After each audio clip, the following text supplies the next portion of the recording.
नदिया के तीरावा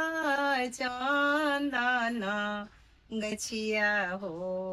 ताही तर शिव खाड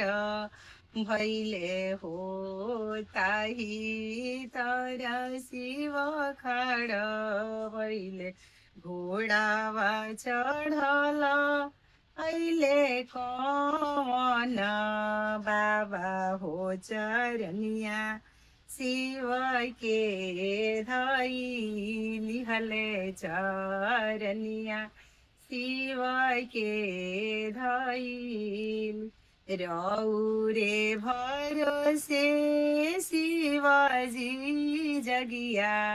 ठननी हो कैसे जगिया पूरा हुई है हो कैसे जगिया पूरा हुई है चारों ही कोनवा चारी गो बेदी बनिया हो बीच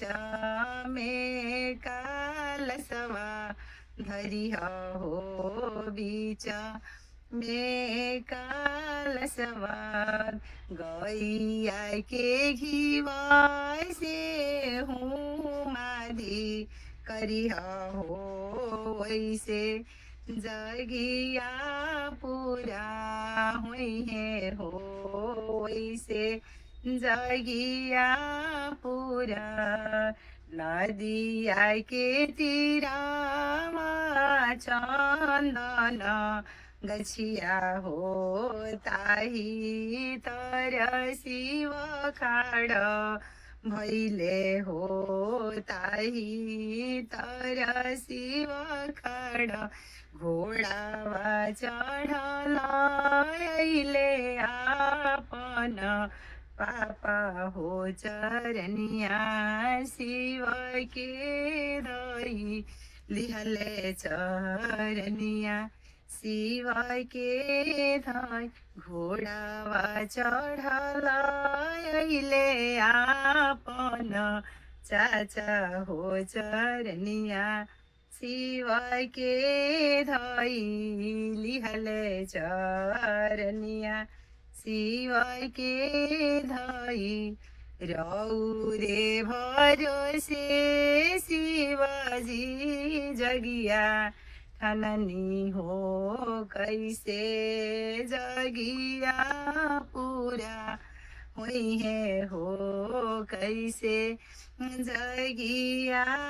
पूरा घोडावा चढल अहिले आपन भैया हो चरनिया शिव के धई लिहले चरनिया शिव के धई रौरे भरोसे शिवजी जगिया ठननी हो कैसे जगिया पूरा हुई है हो कैसे जगिया पूरा चारों ही कोनवा चारी गो बेदी बनिया हो बीच में कालसवा धरिया हो गैया के घिउआ से हूँ माधी करिया हो वैसे जगिया पूरा हुई है हो वैसे जगिया पूरा हुई है।